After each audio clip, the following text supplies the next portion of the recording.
आप सभी को एक बार फिर गुड मॉर्निंग। एक बार फिर आप सबका SRP क्लासेस खमपुर में हार्दिक स्वागत और अभिनंदन है। इस समय आप सबको अलंकार के बारे में बताया जा रहा है और आज आप सबको उत्प्रेक्षा अलंकार बताया जाएगा। आप लोग इसे ध्यान से सुनिए और समझिए। और सबसे पहले आप तुरंत कॉपी और पेन लेकर के रेडी हो जाए, ताकि जो जो चीज़ें बताएं आपको हम उसे नोट करते चलें।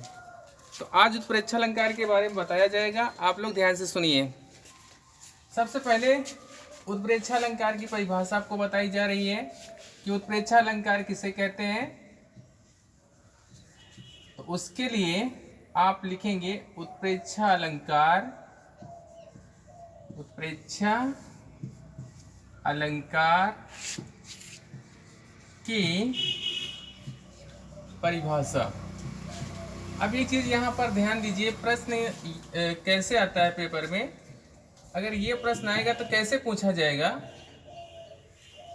उत्प्रेक्षा अलंकार की परिभाषा उदाहरण सहित लिखिए। इस तरह से ये प्रश्न पूछा जाता है। तो सबसे पहले आप उत्प्रेक्षा अलंकार की परिभाषा लिखिए। तो परिभाषा क्या है इसकी बता रहे हैं। जहाँ पर उपमेय में उपमान की संभावना होती है, जहाँ पर उपमेय में उपमान की संभावना होती है उसे उत्प्रेक्षा अलंकार कहते हैं। एक चीज यहाँ पे आप समझ लीजिए, उपमेय उपमान क्या है। उपमेय और उपमान, ये चीज क्या है आप लोग समझ लीजिए। उपमेय वह चीज है जिसकी तुलना की जाती है, जिसकी तुलना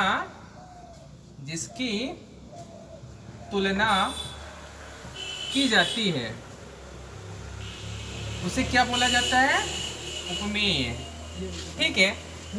और जिससे की जाती है, जिससे की जाती है उसे बोला जाता है उपमान। तो आपकी समझ में आ गया होगा उपमेय क्या है और उपमान क्या है। उपमेय क्या है, जिसकी तुलना की जाती है उसे उपमेय कहते हैं। उपमान क्या है, जिससे तुलना की जाती है उसे उपमान कहा जाता है। तो ये दो चीजें, उपमेय और उपमान, दोनों क्लियर हो गई। अगर आपके समझ में ना आया हो तो आप कमेंट करिए, इसे हम दोबारा समझाने का प्रयास करेंगे। आप कुल मिलाकर के परिभाषा हम आपके सामने लिख दे रहे हैं, आप लोग इसे लिख करके अच्छे से याद कर लीजिए। और परीक्षा की दृष्टि से यह अलंकार बहुत ही इंपॉर्टेंट है। उत्प्रेक्षा अलंकार कई बार पेपर में आ चुका है, आप लोग ध्यान दीजिए। जहां पर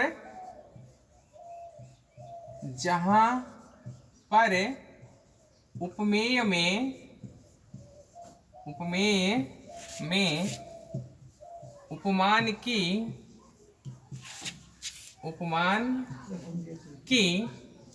संभावना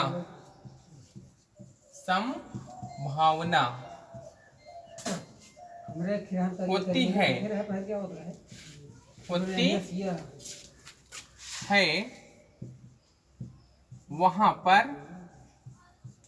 वहां पर उत्प्रेक्षा अलंकार होता है। उत्प्रेक्षा अलंकार होता है।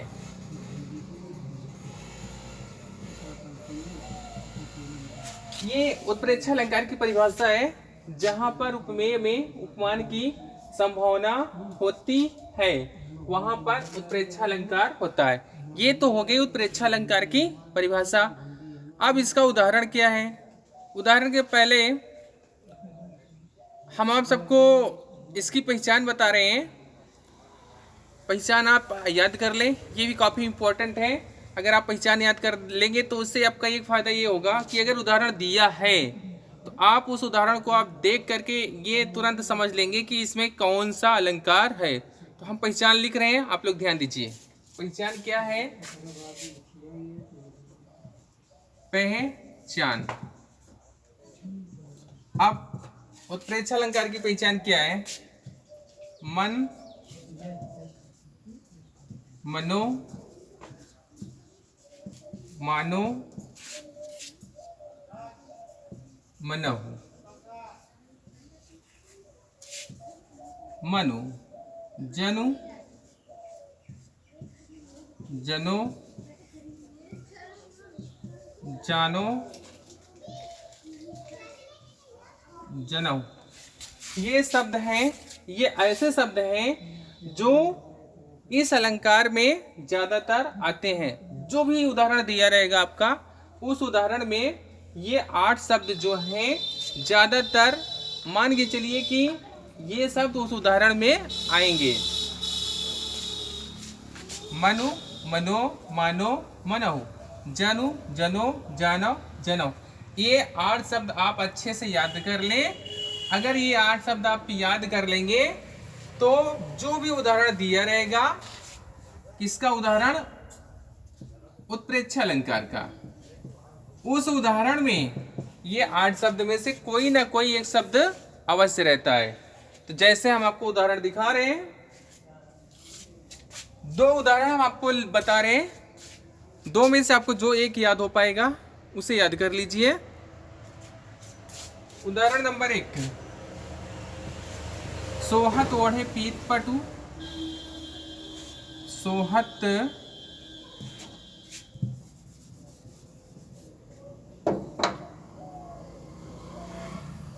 उदाहरण नंबर 1 है, सोहत ओढ़े पीत पटु।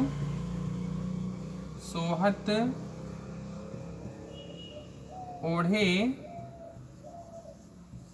पीत पटु, कमा लगा दीजिए। श्याम सलोने गात, पूर्ण विराम। मनो नीलमणि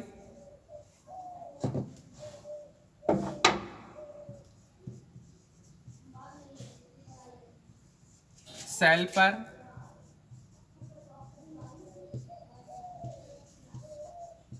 आतप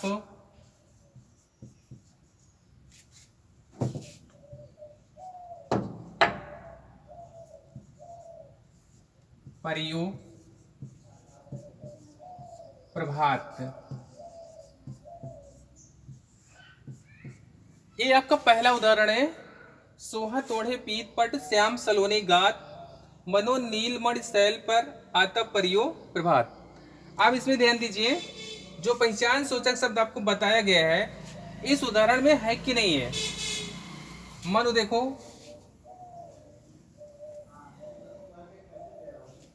तो मन शब्द इस उदाहरण में नहीं है। उसके बाद दूसरे नंबर पे आ जाइए, मनो।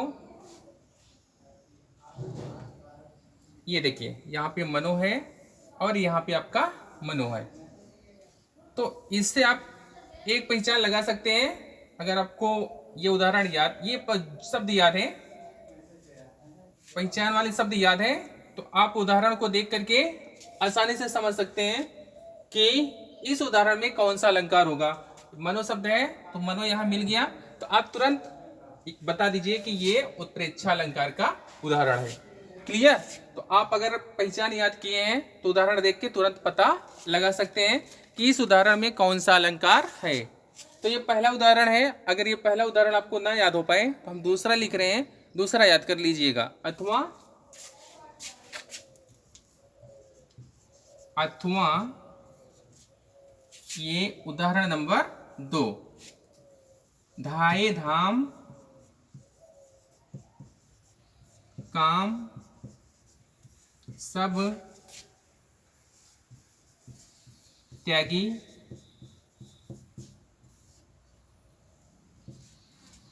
मनहु रंक निधि लूटन लागी। ये आपका उदाहरण हो गया पूरा। उदाहरण क्या है, ध्यान दीजिए। धाये धाम काम सब त्यागी, मनहु रंक निधि लूटन लागी। ये आपका उदाहरण है।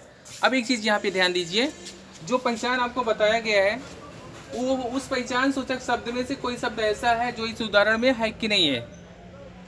आप इससे ये अंदाजा लगा सकते हैं। अगर वह शब्द है तो समझ लीजिए कि इस उदाहरण में उत्प्रेक्षा अलंकार है। सबसे पहले मनु शब्द देखते हैं। मनु, मन तो नहीं है। दूसरा देखते हैं मनो, ये भी नहीं है। तीसरा मानो,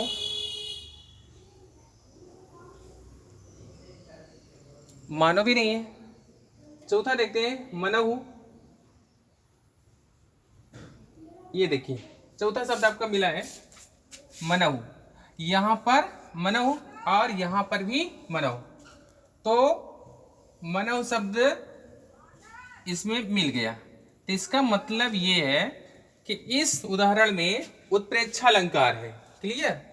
तो आप ध्यान दीजिएगा, 8 शब्द में से कोई भी ऐसा शब्द अगर उदाहरण में दिया है जो यहाँ पर है तो तुरंत आप उसमें उत्प्रेक्षा अलंकार लगा दीजिए, आपका 100% वह अलंकार सही रहेगा। अब ये चीजें आपको बता दी गई हैं, उत्प्रेक्षा अलंकार की परिभाषा और उसके पहचान और उसके 2 उदाहरण। अब इन सभी चीज़ों में से कोई भी ऐसी चीज़ हो जो आपकी समझ में ना आई हो तो आप इस नंबर पर कमेंट करिए, आपको हम उसको दोबारा बताने का प्रयास करेंगे। और ये बहुत ही इम्पोर्टेंट है, एक बार हम फिर आपको समझा दे रहे हैं। बोर्ड परीक्षा की दृष्टि से यह अलंकार बहुत ही इम्पोर्टेंट है, कई बार बोर्ड पेपर में आया हुआ है, इसलिए आपको हम बार बार कह रहे हैं इसे आप अच्छी तरह से याद कर लें। अगर आपको न याद होता हो तो ध्यान से पढ़ें और एक एक करके याद करें। अगर आपको नहीं याद हो रहा है तो एक एक लाइन, जैसे उत्प्रेक्षा अलंकार है तो सबसे पहले इसकी परिभाषा याद कर लें एक दिन में, फिर दूसरे दिन में पहचान याद कर लें, फिर तीसरे दिन में उदाहरण याद कर लें। एक एक करके 3 दिन में याद कर लें, लेकिन इसे आप किसी भी तरह से याद कर लें, बहुत ही इंपॉर्टेंट है। इसलिए आपसे बार बार यह कहा जा रहा है कि यह अलंकार बहुत ही इंपॉर्टेंट है बोर्ड परीक्षा की दृष्टि से। फिलहाल आपको उत्प्रेक्षा अलंकार के बारे में पूरी चीज़ें बता दी गई हैं। अगर फिर भी यदि कोई भी ऐसी चीज़ हो जो आपके समझ में ना आई हो तो आप लोग इस नंबर पर कमेंट करिए, इसे हम दोबारा बताने का प्रयास करेंगे। तब तक के लिए धन्यवाद।